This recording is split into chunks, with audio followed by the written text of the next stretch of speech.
I Mm. was going to send out a note to everybody, uh, wondering, well, two issues. One, I'm just curious about uh, those of you who believe in God, whether you experienced any ways of coming to belief. Now, this is a very personal topic, and so I don't expect that you need to say anything at all. But I'm just curious about whether this between Berkeley and the long message that I sent out, whether that made any change in your own belief. Uh, so, very personal. You don't need to say anything, but do any of you want to say anything? Well, he kind of confirmed my non-belief, if you Mhm. want, because he lost me about halfway in the third dialogue when he disavowed that there's any innovation in religion or government. And to me, those are two areas where we always need innovation. Uh, But, so he lost me on that argument. uh-huh.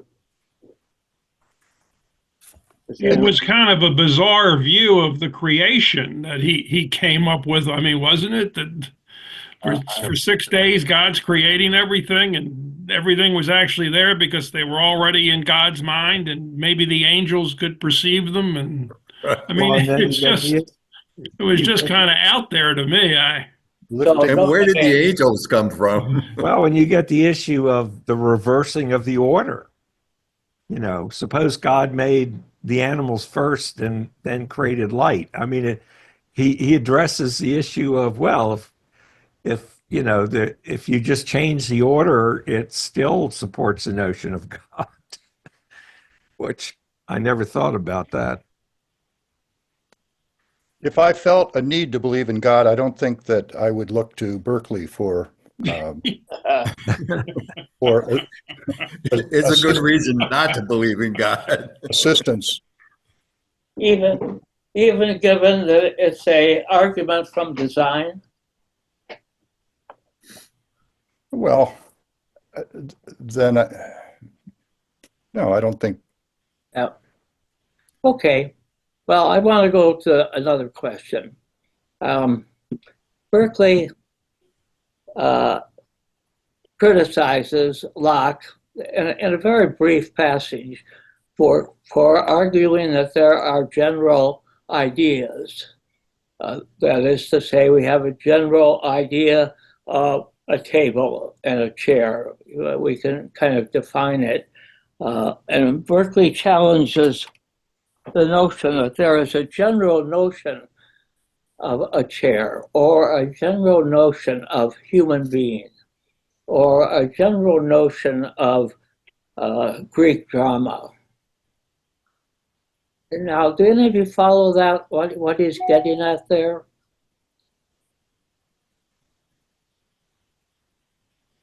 Frankly, I'm not. No, I don't think I picked up on that, Forrest. In fact, I had the impression at times that Berkeley was actually saying that there was something uh, uh, which he probably didn't use these words, but came across as a general notion of a table.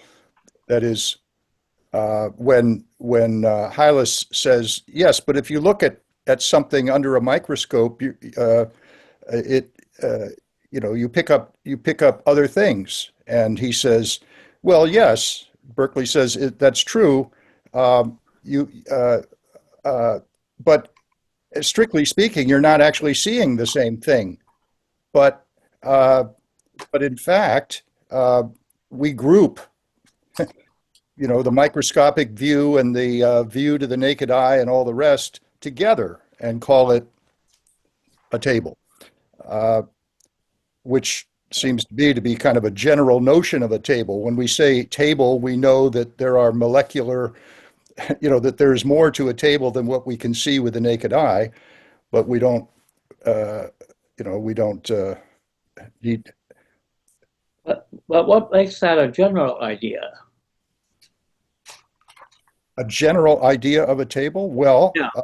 not all tables look exactly alike, and yet we recognize something as a table, even though we can look at two objects and call them both tables, even though they may be, one may be round, one may be square.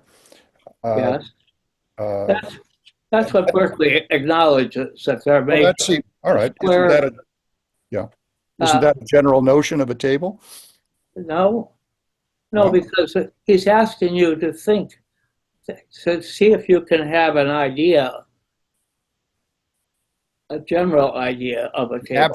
An abstract idea of a table. Wouldn't Yeah, it be, wouldn't it be nice to have an object, uh, perhaps with legs, uh, and a flat surface on which one could eat a meal? That's a general idea of a table, I guess, but I don't think that gets us very far. We don't have to do that because we we know what it is when we see it. It's part of our experience and our. okay, but you're saying two different Well, things. well, when he says general idea, does that bring in the concept of a function, a common function? Because when we think of a table, even though they all look differently, they basically serve the same function. They hold something that we work with or eat with. Uh, so even though they look differently, they all have a similar function. So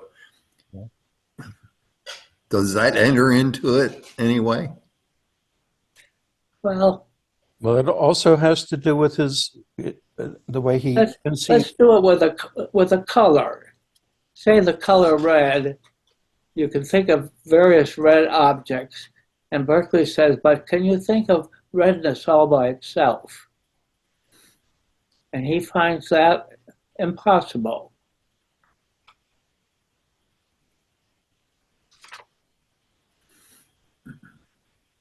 Well, by the end of the book, I'm ready to, like to Hylas, I'm ready to throw in the towel and say, say, all right, I cannot conceive of an abstract thing called red. Uh, uh, and yet I know red to be composed of God knows what, uh, I'm looking for, I thought I had this passage well marked, and I'm looking for it if you give me a chance.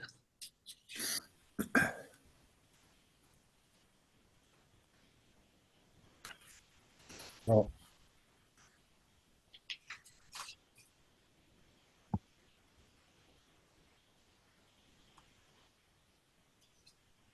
but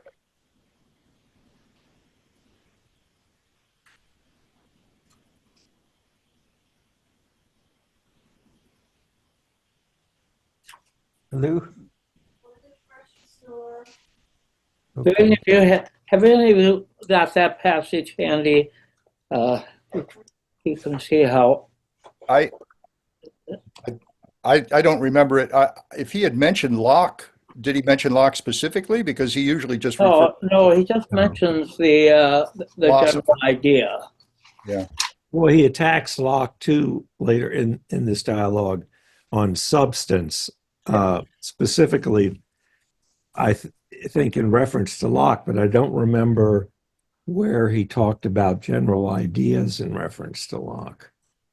I'm kind of looking like you are, Forrest, through the dialogues and see if I can find it.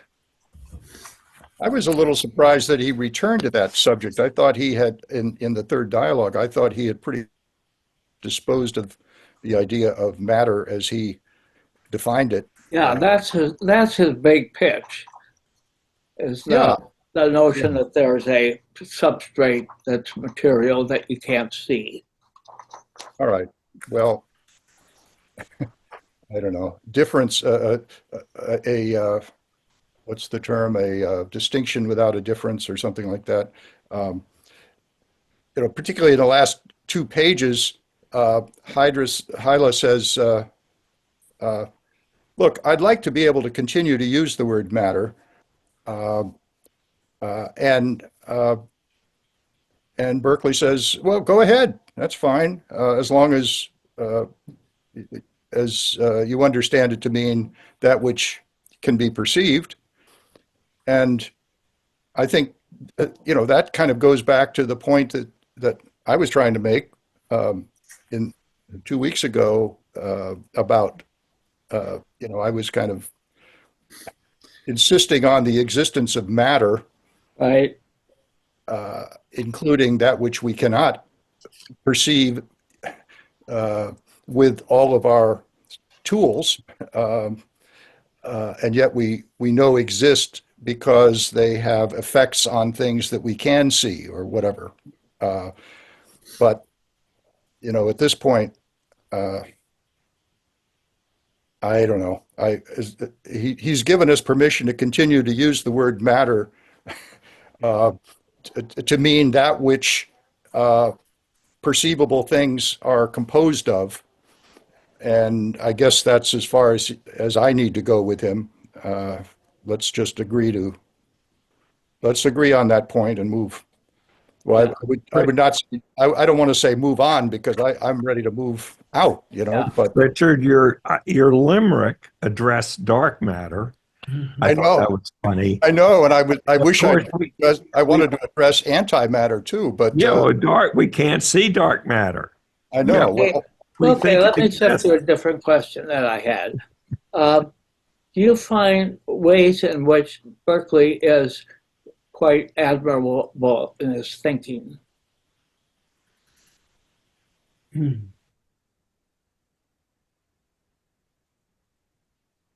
in the And in the sense of trying, I think he is trying to rescue thought from the grip of the philosophers. I think he is trying to the defense of common sense idea.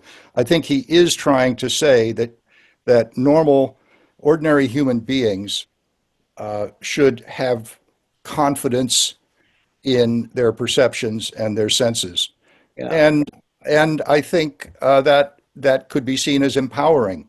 If anybody understood him, which they don't, that could be seen as empowering. Uh, Unfortunately, I think, and and I think Berkeley himself is partly responsible for this. It's so easy to misperceive him. Uh, because I mean, it took me a long time to figure out why is he called an immaterialist and not a materialist, since he believes in things, in the existence of things. And by the way, I'm not the only one confused on that point. My wife called my attention to uh, something that Samuel Johnson said. Uh, famous, famous story. yeah, responding to the philosopher Bishop Berkeley's belief in the non-existence of matter, Johnson kicked a large stone. I refute it thus, he said. I refute it thus. Well, of course, he's refuting, I think, a misperception of what Berkeley is saying. Berkeley isn't saying there's no stone there. If you Right. kick it, it's going to hurt your toe. It's a thing.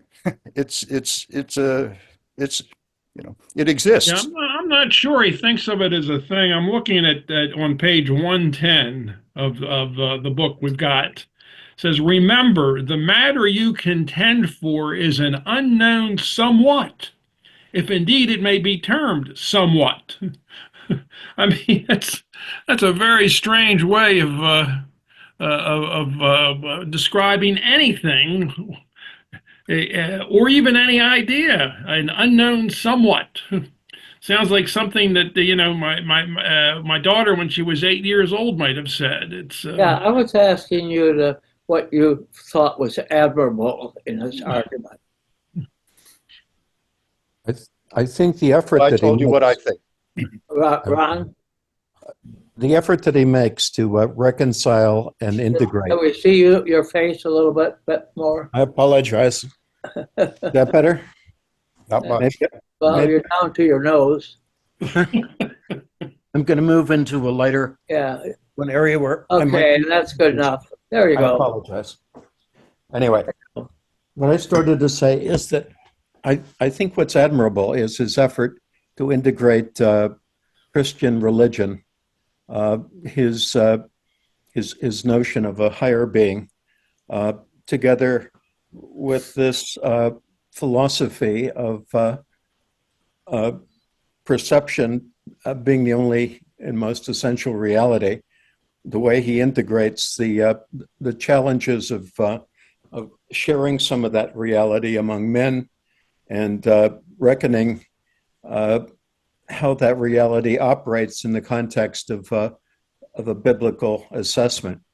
I mean, he's trading off. Well, he's not trading off. He's reconciling and integrating several different points of view, which, at least from my modern perspective, are difficult to reconcile.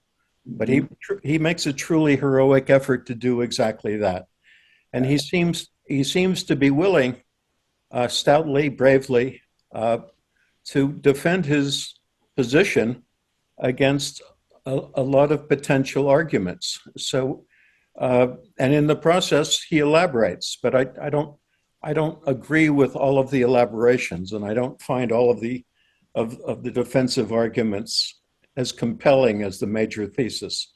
But the major thesis is certainly heroic. Yeah, simply heroic. At least he tries very hard to save both his belief in ideas being representational images that we all have, and to reconcile that with when we go out of the room, we believe that the table and chair are still there. That's very hard to reconcile those two. But he makes a heroic effort to do that, Ron is saying. Anything else that you admire about him? Well, I think he was trying. I mean, this is inside baseball talk, but Descartes put everything in the mind. And talking about idealism, Descartes is way out there compared to Berkeley. Berkeley was trying to admit that we gain knowledge through senses in dealing with the problems there are with that. So he was trying to rescue the real world or common sense from a lot of philosophical positions at the time that would have denied that. Yeah. He was the first empiricist, meaning, the first of the philosophers who really wanted to study experience. That was quite creative of him. Yeah. Well, so he's turning the tables, as it were, around to the other side, and really striking out strongly for his position. The other two dimensions I just might mention briefly. He seems to embrace the modern science of mechanics, at least Newton's version of it, a mathematical understanding of the universe and of phenomenon on the earth. He embraces these and brings them into a system. He doesn't challenge them. He doesn't try to defeat them or argue contrary to them. The other thing is that his embrace is of a commonsensical approach.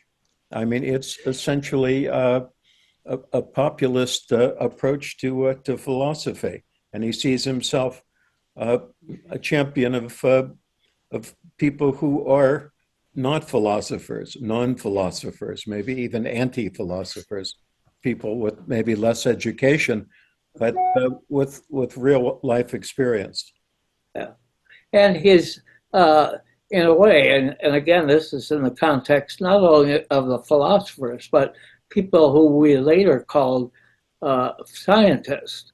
There's a whole new area of people who are studying astronomy, who are studying physiology. They're learning how blood flows in the body. uh, just an enormous number of things that are going on, and he's defending all of those, Yes. defending that approach, as Richard called it, the empirical approach. But I think what he's trying to do, though, in these arguments is to keep that away from his religious belief. Yeah, Because I think, the scientists and the philosophers at the time were taking these new findings and applying them in the area of how we approach government, how we approach religion. And he's, as a bishop, of course, he sees that as a threat to the church. And he kind of, as I pointed it out, he takes religion and government off the discussion. But I think that's what his basic concern is that they try to apply these new principles to those areas, and he doesn't want that to happen. what do you think is the problem with his notion of what characteristics God has?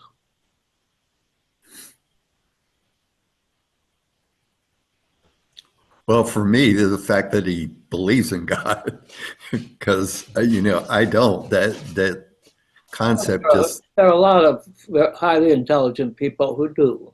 Oh yeah, absolutely. I'm So just saying. What's wrong with Berkeley's concept of God?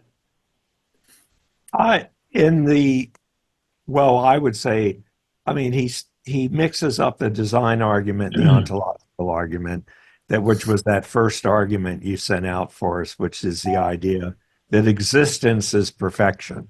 So of course you can't have a God that doesn't exist because that's imperfect. And there's all kinds of problems with that. But I would go further and say most people feel that God is much more touchy-feely. You pray to God, you hope God makes your spirit, enlightens your spirit, God takes care of you. There's kind of paternalistic view of God that certainly is not in any of Berkeley's writings. So it's not particularly satisfying God. At least that's the way I would describe it. There's one person who survived that crash into the Hudson or the Newark the other day near the Washington airport. Let's say that one person survived, and that person says, "Oh, I was praying all the time. As soon as there was the explosion, I prayed to God that our lives would be saved. And at least God answered my prayer." Yes, and also those people who are often say after those kinds of things, well, God must have a plan for me. Yes. Very Well, personal. even Very more personal. importantly than that, what about those athletes like Jalen Hurts and Patrick Mahomes who attribute God for their success in a Yes, particular game? That's really important. And it is. God's a football fan. but how possibly can God be on both sides? I'm Right. wondering how that's going to come out. In the end. Stay But tuned. actually, you can. I think you can read Berkeley. As I guess Michael pointed out, Berkeley's God is not a particularly personal God. It's a super. It's somewhat anthropomorphic in that he uses the kinds of adjectives to describe all knowing and all feeling and all and perfect, but that we might just use to describe other people. But there's nothing in it about prayer. He never mentions prayer or an individual's personal relationship with God. I imagine he felt a personal relationship with God, but he doesn't invoke that Yeah. in any way. How And how does he invoke God? I think that we still need to work on that a little. How does he invoke God? That's a kind of stupid teacher's question because In I this- know the answer. in Well, this- he talks about him as the creator. Now, more closely to his text. what We in need this- to be anything, you've got to be perceived Yeah, well, he, or be a perceiver. well, God is the ultimate perceiver. Right. So And- God is the ultimate perceiver. And That's divorced of a body, it's an intellectual perception that God always is able to instill or exists. yeah. So it's a perceiver who has no body, but it's simply pure mind. Unlike us, we have a body, but we also have a mind, according to him. And in fact, we mainly have a mind. And so when we walk out of the room, the table and chair still exists because God perceives everything. Yeah, there we're is finite spirits. We're Right. the finite spirits where God is the infinite spirit. Right? Yeah.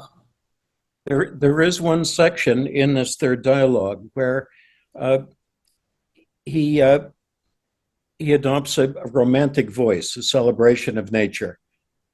He wonders at the beauty that he finds around him, in trees and flowers and in the sky, etc. And that celebration seemed, at least to me, to be a little bit out of order from the way previously he dealt with the supreme being. But it also added some, what shall I say, some kind of transcendental content to his notion of the supreme being. It made him or her a little more accessible to the emotions, the feeling, the sensibilities that we have. Did anyone notice that? I'm sorry. I thought of that kind of a pantheistic Exactly. notion, transcendental, whatever. If Berkeley had never used the word God, but had substituted a word like nature, then well, I think we'd all still know what he meant, because he is still ascribing qualities to this God of the sort that Christianity and Judaism, all and actually most religions always have, most formal religions, and to talk about being all knowing, that doesn't sound very pantheistic. That really sounds more like the personal God that many of us reject. But he, in some ways, yes, I think I agree with Ron that his approach to this thing called God might be less, might be less jangly to our ears if he didn't use that word and then ascribe anthropomorphic qualities to it. I thought there were other elements of the third dialogue as well, which were effectively compromises, or at least a change of tone from one that was dogmatic and absolutely certain to one that was more accommodating and understanding. It wasn't just the acceptance of matter as a concept, sort of without content, but other things as well, including these issues of how God operated. I thought that if the first two dialogues were what shall I say, absolute and in the principles laid out, the last one was willing to give up a little bit of space, a little bit of room to his antagonist. People come up with that same sense. I'm sorry, please. Well, it's easy to show some mercy once the antagonist has basically given up. Well, that's true. That's true. And he Uh, couldn't have. I'm sorry, please.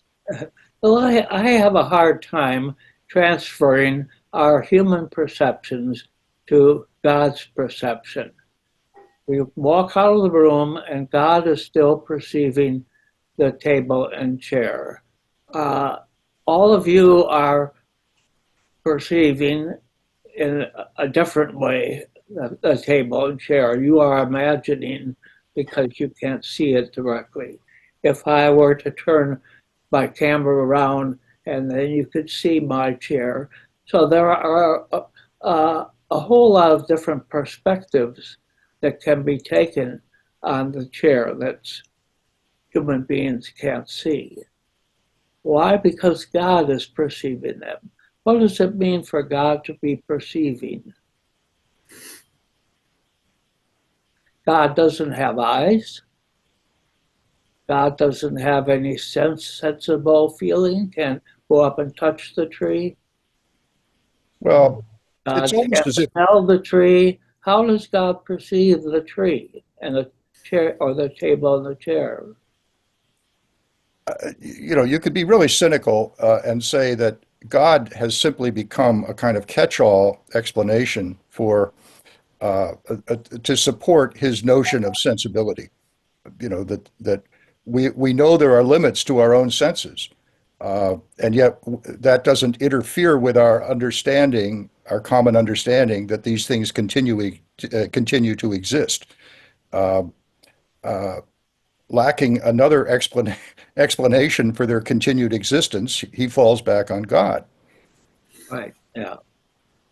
Uh, I don't. I Or not. false. I don't think we have to fall back on God, but I'm not sure what we would substitute that would, that would have uh, have the same, that Yeah. form the same function. Yeah. Well, we could say we fall forward. Okay. Yeah.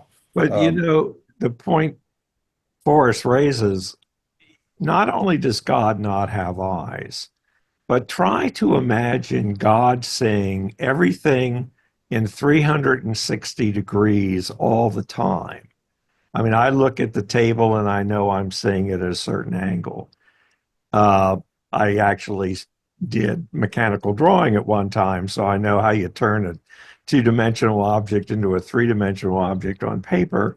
But how does God do that? I mean, it doesn't, without eyes, without hands, without ears, without any of that stuff that we Ye of call little human. faith. Yeah, you have all faith, right? I'm damned to hell anyway. I know Yeah. that. On the face of it, given what Mike says, isn't that a rather incoherent idea? well, it's incoherent to many of us, but it's not incoherent to his readers. He's not writing for us. He doesn't know us, but he knows who he has to win over. He knows who his enemies are and who his potential allies are, and every one of them believes in God. So uh, he's not troubled by by using God to support his kind of revolutionary uh, theory of reality.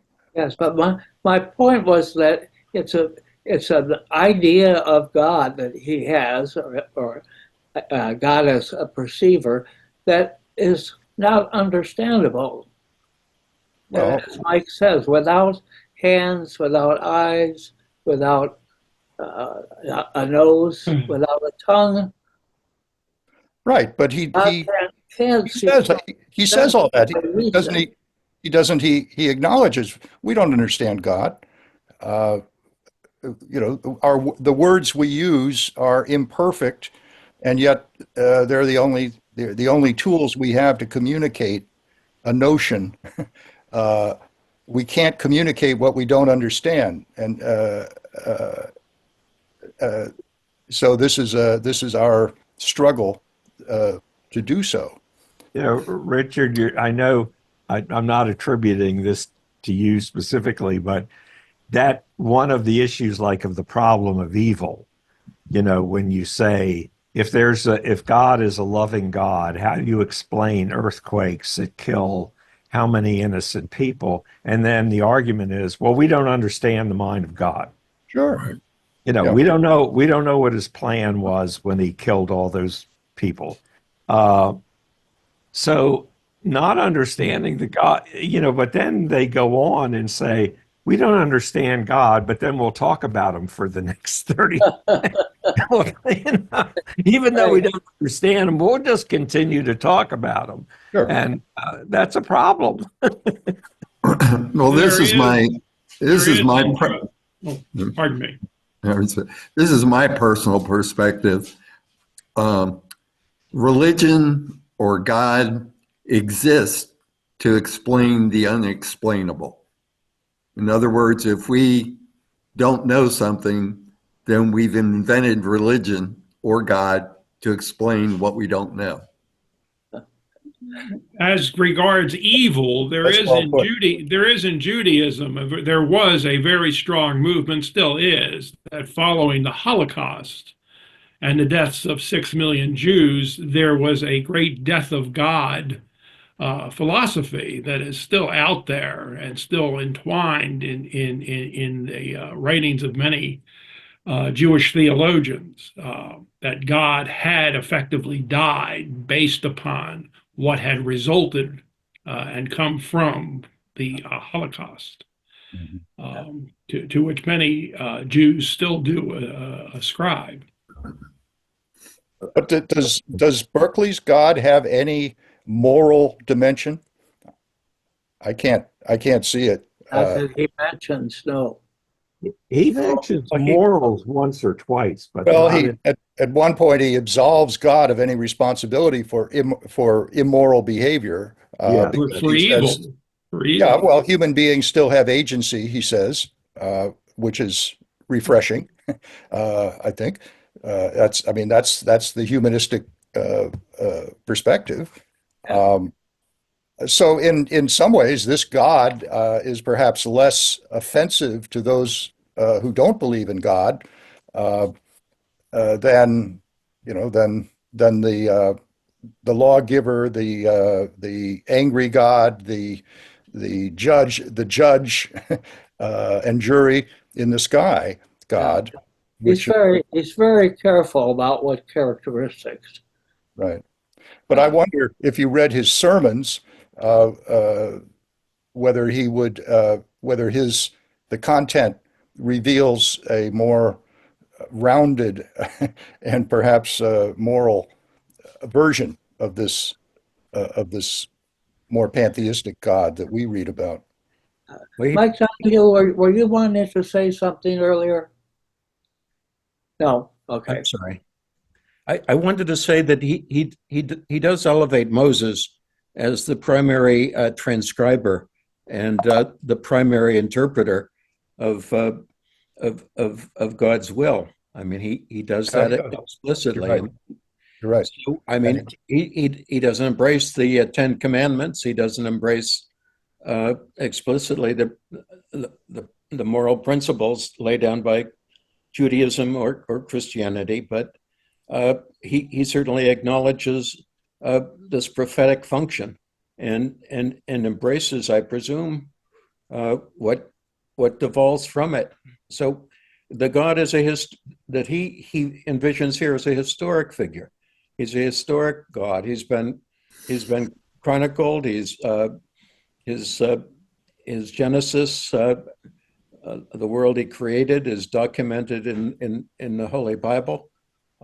His prophets have represented what little we know or can understand about him. So he's not completely anonymous. He's not an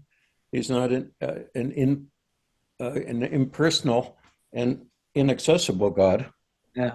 So what Berkeley says about God in all different places, they're not all the same, are they? No. He wants to bring in the historical God of the Old Testament, what we call the Old Testament, the the first 5 books of of Moses, as they're called. Um, so he has this historical stuff alongside this purely intellectual notion of God that he reasons out that if the table and chair can't be seen by us, then it's seen by God. And all of our perceptions are seen by God.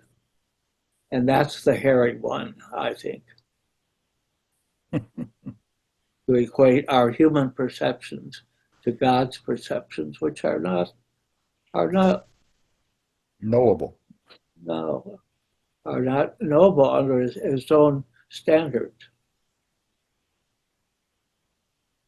But clearly he's trying to reconcile those two different approaches, and he doesn't succeed completely. I mean, based on our own testimony here, but he does give it a heroic try, as we said earlier, and I take my hat off to him. I mean, I hadn't thought about these issues of uh, perception and being so intimately connected, and both of them in turn connected to the but at least the biblical God that I know about from my early learning. Yeah. But he But- laid it out here. He tried to put the pieces together. But a truly heroic effort, it seems to me, would have been to set up a dialogue between himself and a non-believer, Exactly. because he's able to simply dismiss the atheists because they're not around to formulate now, and Hylas's version of their arguments, I think, is rather imperfect, though I'm not the one to critique them. But I don't really think that he's taken on the enemy, as it were, the person who accepts. Who might accept everything that he says, in fact. I mean, forget about this business of the Platonic ideal, or the true whatever it is. Somebody who accepts everything that he says about reality, and yet denies the existence of God. That would be, to me, a more interesting dialogue. How do you save the appearances? How do you want to say that the table and chair, our bodies, all those things are real? They are all real, but we're not going to go to God. How are we going to defend that notion that these things are real? They're real because we perceive them. That's common sense, isn't it? Okay. Do we see that? How do we see the table and chairs? Well, we do it with our eyes. Right. We do it with our nose. If we go up and smell, we can finally detect. We can detect some kind of smell. We don't have the vocabulary of the wine experts, but at least we have some The vocabulary. tawny overtones, yes. Yes. And so we have seeing, and we have smelling, and we could put our tongue out and lick the table. Touching. We'd rather put our tongue out to a human being, probably. And what's missing in that? Well, I'd suggest that what's missing is touch. That if we go up to the table and chair and touch them, or touch the other person with our hand, that's a pretty solid bit of evidence for their reality. Yeah, and if we hit it, it makes a sound. Yeah, one might So say Dr. Johnson was really on the right track, kicking the rock, because he could feel that in his foot. and the But what pain. does the existence or non-existence of God have to do with that? Well, That's what I don't understand. I was saying we're trying to figure out how to save the appearances, how to save that what we see is real Well, because we perceive it. right, but that can only take you so far. You can't touch a molecule, uh, but you can perceive it. You can actually see it. You can't. Uh, Yeah. uh, Okay. uh, So another example where touching doesn't work. well, yeah, you can't touch an atom. Yeah.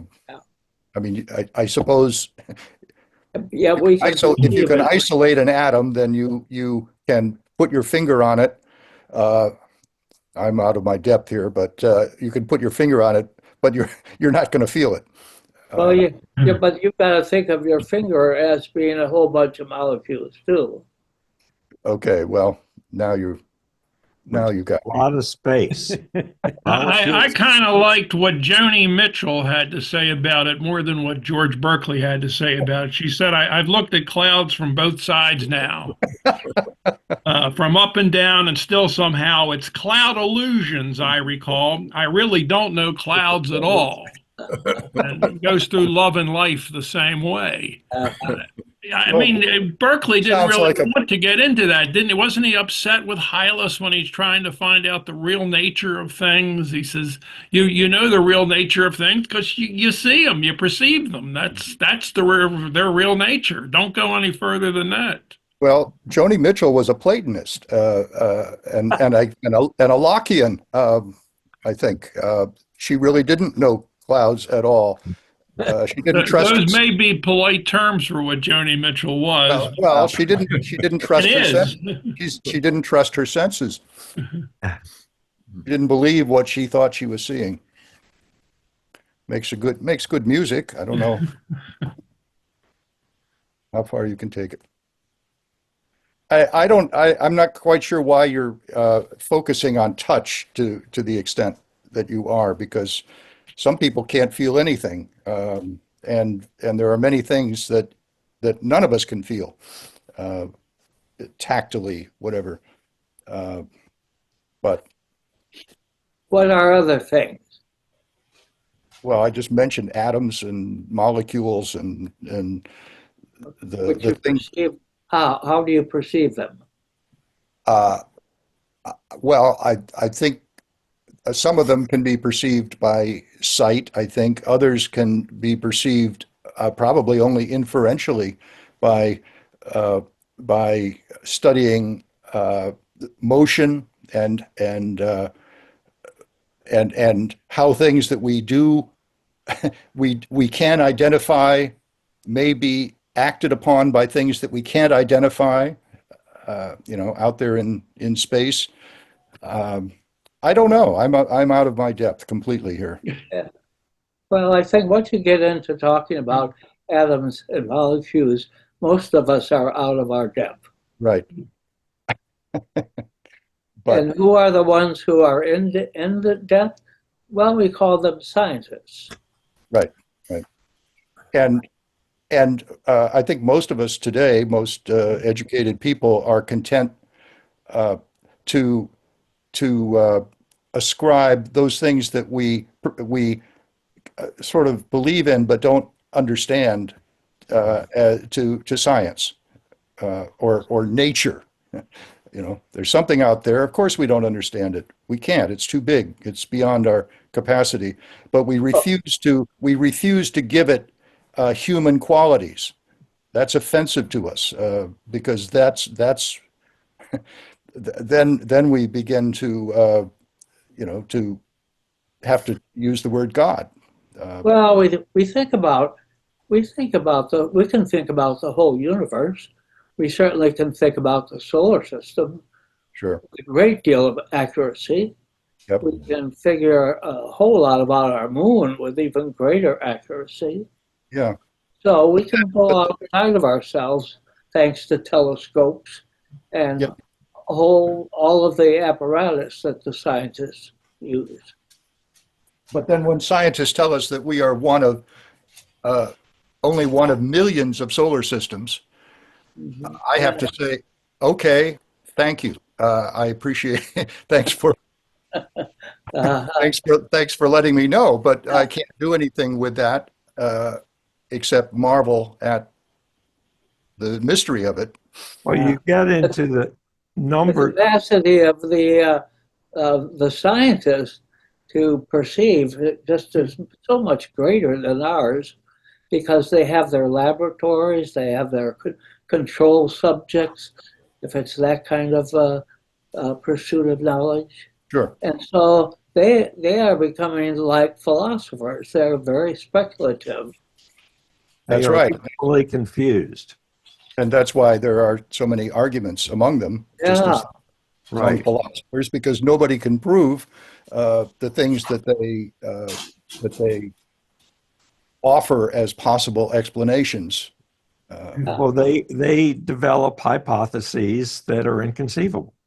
I mean, you know, uh, to try to explain things, there certainly is no consensus among scientists about what is real. Uh, you have a wide divergence. Forrest, that article that you sent me from the interview from the Atlantic, did you send that to other people as well? No, I Scientists don't who think said I saw. everything is in our mind. Lance sent it to me, and I Okay, sent it to you, right. thinking that would be a good article for our next course. Yes, because that scientist said everything is in our mind. And there are quite a few other scientists would say, no, that's not true. There is no consensus in science as to what is real because you start dealing, well, certainly even let's just talk about numbers. Huge numbers are inconceivable. What is a billion? I mean, what is that? Everett Dixon in the Senate said, a million here, a million there, and sooner you're talking about real money. I don't think anyone conceive of a billion as real money. And then when you talk about how many universe or how many galaxies there are trillions of galaxies. I don't think it's inconceivable. So you end up even in science with mysteries that seem unsolvable. So what you have are a whole lot, or at least some, hypotheses that are tentative, awaiting further exploration. We once thought that the atoms were the fundamental stuff of the universe because atom actually means not to be broken. So those were the ultimate particles that were indivisible and innumerable. And then we came along and discovered ions and protons. And so that made a whole new picture. And And then then there was quarks. a notion that there was still something more fundamental, and that they were called, what were they called? Ions? That's not it. Named after the scientist who discovered them. Anyway, a more fundamental particle. Well, So you get those are Neutrinos, neutrinos. neutrinos and quarks. Yeah. Quarks make up Yep. some combination of quarks make up a proton. yeah, And try to imagine a quark if you want to, yeah, without weed. yeah. That's Tough. right. Quarks was the next one, but then there was one even more fundamental than that. So science is always tentative, always awaiting further correction, always awaiting denial or affirmation. Well, I can I, understand why people want to devote their lives to that, but it is very difficult to understand how it affects human life, Yeah. as we live it. But I suppose you could say the same thing about the moral questions that we were dealing with Aristotle. That there's we're not talking about scientific proofs here when we talk about what makes a good person. These are simply speculations, and yes, they have more real world application, uh, but they well, okay. Like, Okay, well, good. I, I, this is well. There's another class of uh, of individuals who are unable to use their sense of touch immediately to determine what exists, and these are people who are deliberately deprived, who are impounded, who find themselves in in secure lockups, who are imprisoned in ways that handicap them, that prevent them from feeling, seeing, tasting, whatever. We do this sometimes as punishment, and sometimes it happens that it's the ancillary consequence of illness or injury. But that's another class of individual who doesn't make this direct connection between sensing something and knowing it. in fact, a person without touch, Right. he unimaginable. Yes. Well, Stephen Hawking, I think, did not have a sense of touch, and yet it didn't stop him from speculating about. For a long time, he had a little typewriter that he Right. could use. Yeah, he did. I think eventually he had to control that with his breath. Right. Well, I think he had touch. You don't lose the sense of touch with his disease, but you do lose the ability to move the fingers. Okay. That's what he was losing, what we call motor ability as opposed to sensory. Okay. Yeah. Where would he still use the sense of touch? Well, I would think when he sits down on the toilet, he doesn't want to miss it. It's I think he had to have help Right. Okay. there. toward the end of his life. But he must have felt the person holding him up Yes, some tiny bit. probably did. Can you feel me now, Stephen? Oh yeah, I can feel you. Lead me to the toilet. Well, I don't know. I mean, do people with polio have a case of polio, a sense of that? Don't they have a sense of touch someplace? The touch is unaffected. It's the motor ability. Okay. They Well, lose. I'm glad. It's not true of everything, but it is true of polio, and it is true of multiple sclerosis, which he had. Well, I'm not sure what my point was anyway, so it doesn't matter. Well, they do. Just ask. There are, and this experiments have been run about this. You can put a human being inside of a water immersion that is that the water is the same temperature as our body, and basically deny them sense of touch. That they no longer, being immersed in these chambers with water and the inability to hit the sides of the chamber, they lose their sense of touch, and I think it's an extremely dangerous. They also can lose their mind if they're in there long enough. Well, that's the issue, isn't it?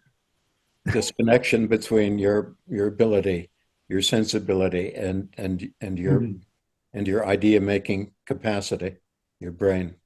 I'd like to point out that when you are making such arguments, you are arguing with examples from human experience. So you're doing very scientific thinking now.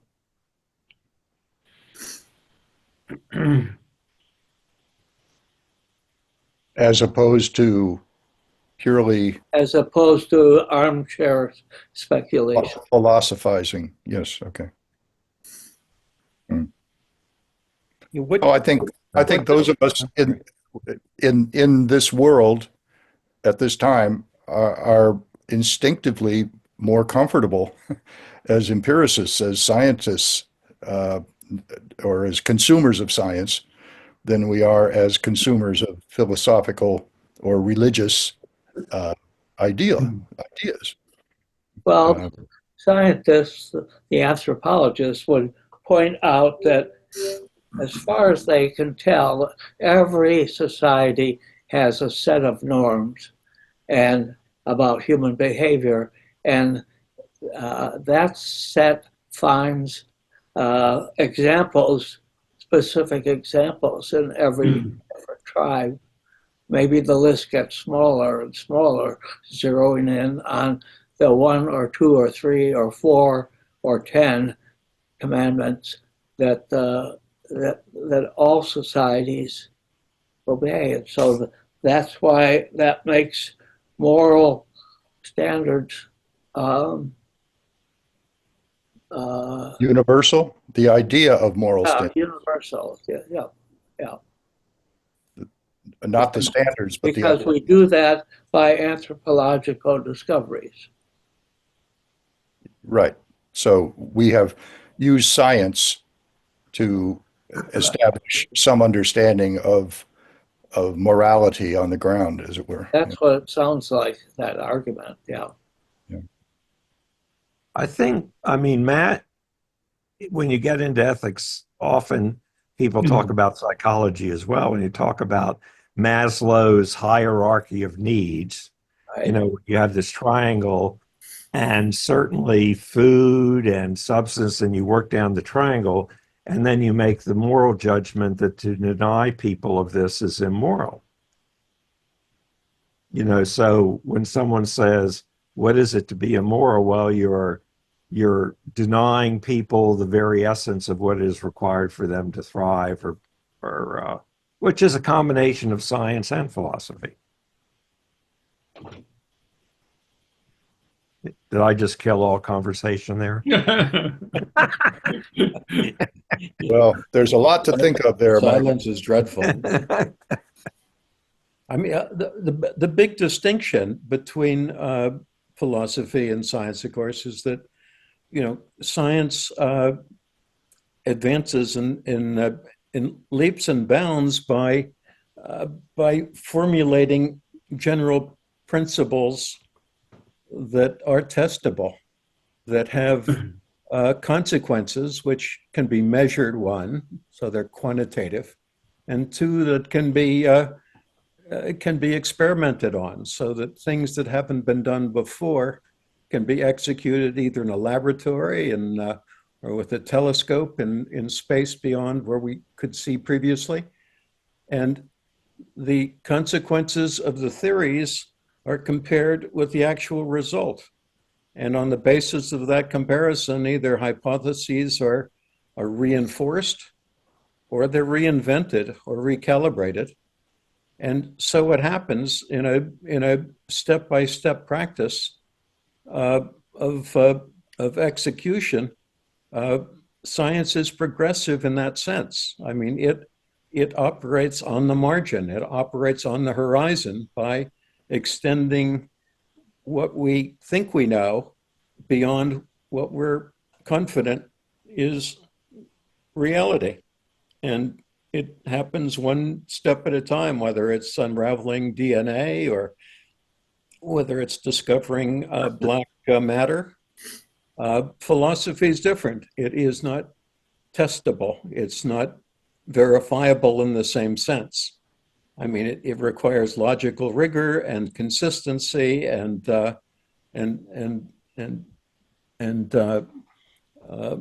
relevance, I guess, in a human sense. But it certainly isn't testable in any scientific sense.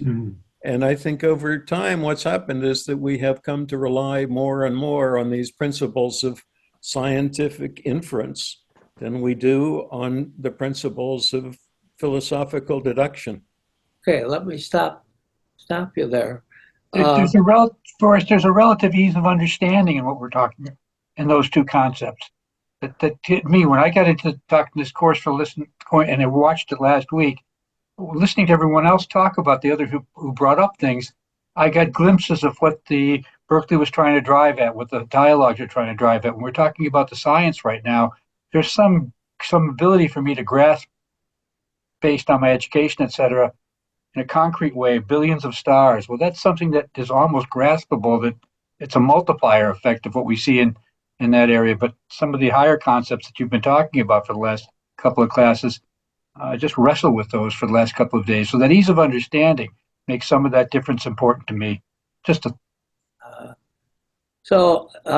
would you say that was any value in my choosing this particular work for us to study? Did you get enough value out of our discussions, which seemed at times to wander all over the place, especially today? It was constantly for me. It was constantly a challenge. It's constantly a challenge trying to wrestle with my mind as to what the different sequences of thought that were going on, and they did bounce around quite a bit, and that's been fun. That's been wonderful listening to intelligent people talk about very abstract ideas in ways that I have to struggle to comprehend. So that was good for me, Forrest. On first reading, Forrest, I was really trying to figure out why you had chosen that, and but further into it, I'm thinking of it more as a primer on reality that we're going to get to, and it made me look at and view reality in a different way than I would have before reading the Berkeley. So I thought it was worthwhile, and I'm looking forward to exploring it further with other philosophers. It was a good workout. No, You know, to have to wrestle with something that someone you've never heard of, with some ideas that you're only vaguely aware of. But yeah, I was intrigued to see how useful and how modern this media of a dialogue, a philosophical dialogue, can be, both as a way to test ideas, to validate or undercut them, and to create a shared understanding through an open exchange that entails thinking out loud, understanding implications of what's just been said, and countering those implications and what's just been said with other arguments that might come from a different place. I enjoyed reading some of the Plato that we've read before in this class, and I like this update. I like this modern version, and I in particular like having it focused on a huge issue, which is reality. I mean, I agree with whoever pointed out that this was a really good exercise of the mind. Okay, any negative thoughts about choosing this work? Does Berkeley have any challengers? Are there any anti-Berkeleyites or any people who have continued this dialogue beyond this discourse that address his philosophical orientation head on? Well, Kant was a challenger. Kant was a challenger to this entire school of empiricism, not only Berkeley, but David Hume. Hume was a challenger as well. Well, Hume took Berkeley's arguments even to a different level, mostly about causation and human being, what it means to have a self and a mind. But then you had Kant come in and say, all you guys are wrong, critique of pure reason. So the biggest challenge historically in philosophy was Immanuel Kant. And that kind of changed the whole trajectory of this kind of thinking. But Kant calls what you people have been calling material, something material. He calls it in an English translation, a something I know not what. Well, Kant has his mysteries too, but Will, may I ask whether this upcoming course on reality will have any Kant in it? I don't know, right, Mike? well, that's a tough one because Kant's readings, you talk about opaque. The Critique of Pure Reason is a massive book. I don't, he wrote in German, and then struggling English translators trying to figure out what he was saying. There isn't a short version of Kant.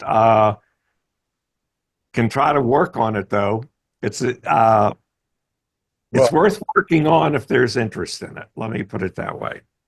So my understanding is that the course would not involve a great deal of reading. To read, no. as Mike says, to read the Critique of Pure Reason, you've got to spend hours and hours figuring it out. Typically, it's taught by requiring graduate students to put into their own words every single sentence and paragraph and portion of the critique. So that's way out of our league. So I don't think that there will be a lot of reading there. Okay. The idea was to use thought experiments, which What's don't. that? Well, the idea in the next class was to use thought experiments, which does not require a lot of reading. Okay. So I've lived 78 years without reading Kant, and I'm just wondering if I'm going to keep my streak going, and I think I Yeah. I don't know. You've convinced us. I'd go to Spinoza. That'd be even harder. Oh, Yeah, much well, harder. same. Yeah, there's harder. Okay, well, let's close it up. It's been an interesting kind of course in terms of the participation. We have really, I think, moved sometimes within a matter of minutes. We've moved from one topic to another topic to another topic because there are all these different topics that need to be pursued and argued about. And you've done a lot of that in this class, a lot of good, hard thinking. So let's sign off, and we'll see some of you, if not all of you, I hope, at in our next session on reality. Thanks, Thank you, Boris, Boris. for doing Thanks, this. Boris. Thank you all. Thank you. Thanks for your good Yeah. thinking and your good company. Thank you, Forrest. Yes, appreciate the company and thinking as well. Thanks to all. Me too. Okay. Thank you. Thank you. Thank you.